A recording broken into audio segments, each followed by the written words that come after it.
Magandang araw mga kaibigan. Bigyan natin ng reaction opinion itong post ni Mami Mikay Grace. Pahayag ito ni Sierra Escudero, yung kamag-anak ng isang biktima ng alleged AJK. Nagpunta sa nagpunta sa Netherlands, testigo laban kay Tatay Digong. Ito, sabi niya, Sierra Escudero, natatakot na raw umuwi sa Pilipinas dahil sa galit ng mga DDS. Natakot sa sariling multo. Netizen, Sierra Escudero, natatakot na raw umuwi dahil sa galit ng mga DDS. Post yan ni isang netizen. Inihayag ni Sierra Escudero ang kanyang pangamba kaugnay ng posibleng banta mula sa ilang individual na iniugnay sa diehard Duterte supporters o DDS.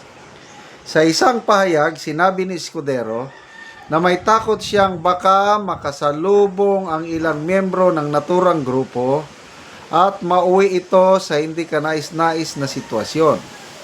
Ayon sa kanya, hindi madaling maramdaman na tila may banta sa paligid.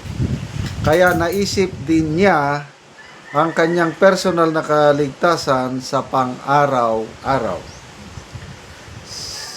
So, ay nako. Ito yung mga nagsuot ng mga mamahaling bag. Mga worth. Kalimutan ko na yung mga ano.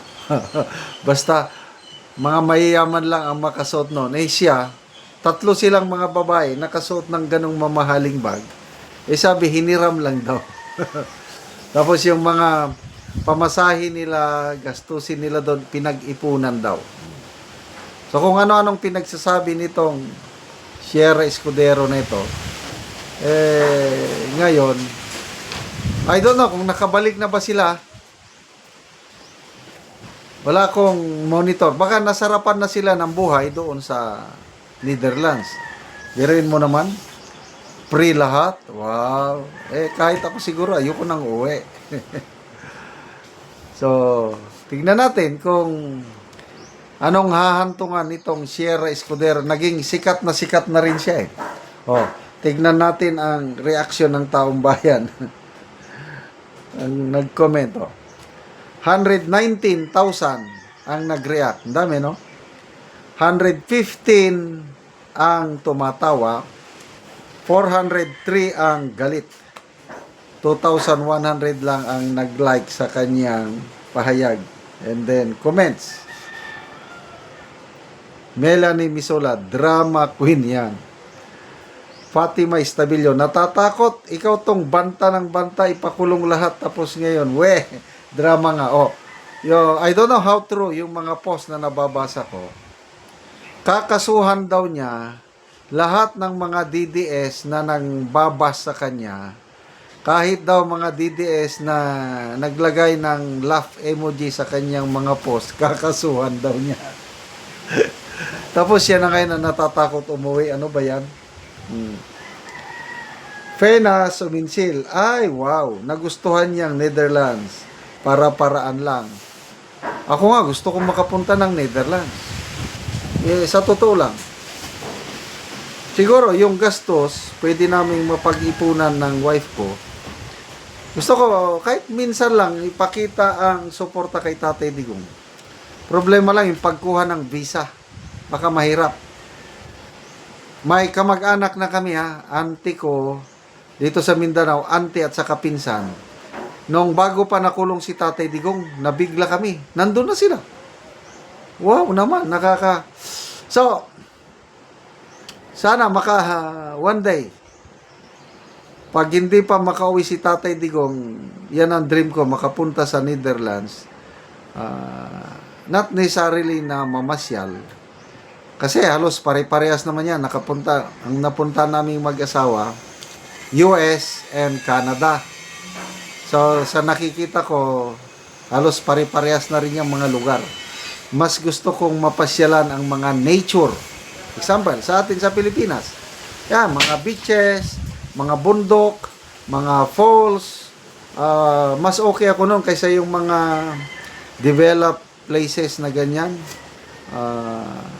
Hindi ako ganahan na yung una kong pasyal sa Amerika, sa Washington DC, capital ng, grabe talagang mga buildings doon.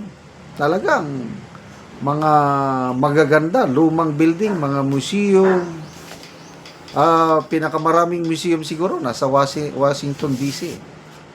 But anyway, masarap mamasyal lalo na kung libre.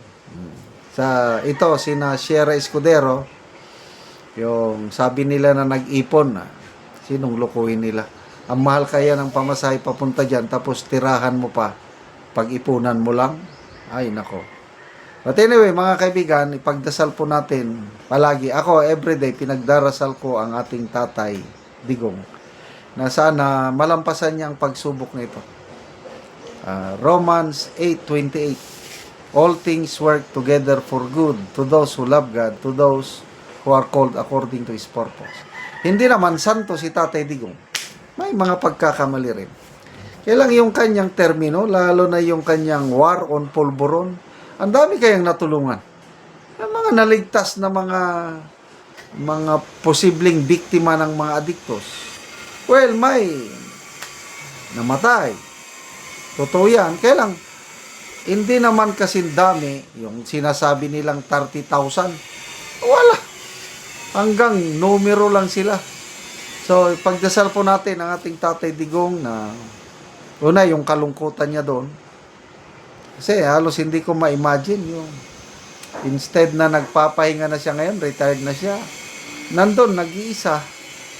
Kaya binibisita na lang ng mga anak.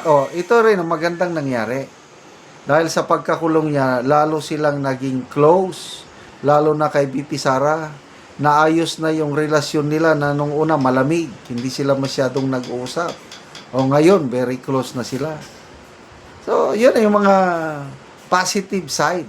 Tayo namang mga ordinaryong Pilipino, lalo tayong napamahal sa kanya. And of course, sa buong Duterte family. Kaya ngayon, 2028, nako, lalong lumakas ang mga DDS para suportahan presidency ni BP Inday Sara. Salamat mga kaibigan sa inyong pagsubaybay sa ating channel.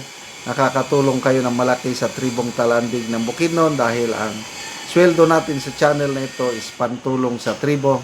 Namimigay tayo ng libreng yero at pako para makapagpatayo sila ng mas maayos na tirahan. Panoorin nyo ang video na ito. Mga ni si Angkol ang matagaan og yero. So nakita nato karon ang yang balay nga wa na kaayo. So si Angkol ang mangitagaan og yero aron makapuli og makaatop siya sa iyang balay. So mao ni ang kaimtang sa balay ni Angkol. So looy nagyud kaayo silang Angkol kay tuluan na og gipangsapahan na lang ang ilang atop og trapal diri sa sulod. Sa uro na mas pranggana kay katulog na na. So looy kayo ang ilang kahimtang. So diri sa sulod pod mo ni ang ilang sulod, so tuluan na pod kaayo. Kayo gipangsapahan lang pod. Og sin nga daot na pod og tabla. So ginapuy-an pa ni nila. So makita nimo ang ilang kahimtang nga kung ulan na gid kaayo. Ulo na diya dito katulog sa sukat og dili katulog. So manilang pagkaon kamuti. Karon Kol, pila na ni katuig ang imong balay nga buslot naman og tuluan na kaayo kung muulan. 40 years na kapin. So 40 na, so busa di ay gipangsapahan na lang og trapal. So pila na imong edad Kol? 68 ko ani karon tuig. So ngano sa kidugayon sa tuig Kol ka aya pa mailisan nga natagaan mo giyero. Ayo saon ta ba niya iha pa gyud niya kuan. Ayo pa may nahinabang. So salamat kay nagtabang ni ini. Grasya ulog ng langit. Mayon ta makalangit ang nagtabangan kadagang tao ngayong natabangan. Salamat kay. So na kay mga anak Kol. Dagan ako mga anak pero Katrabaho ka. So nangaminyo na sila. So unsay imong panginabuhian kol? Wala ka na pag So mag-uuma lang ka. mag-uuma lang O ko. tigulang na pod. Tigulang ko. Di kaya pagkakaya pagbuso. So salamat kol. Kay natagaan man ka kol, so makaatop na gyud mo og mapulihan na gyud ang salamat, inyong balay. salamat. Okay. Ayaw maka-plaster kay Salamat sa Ginoo sa naghatag niini. Sige, God bless.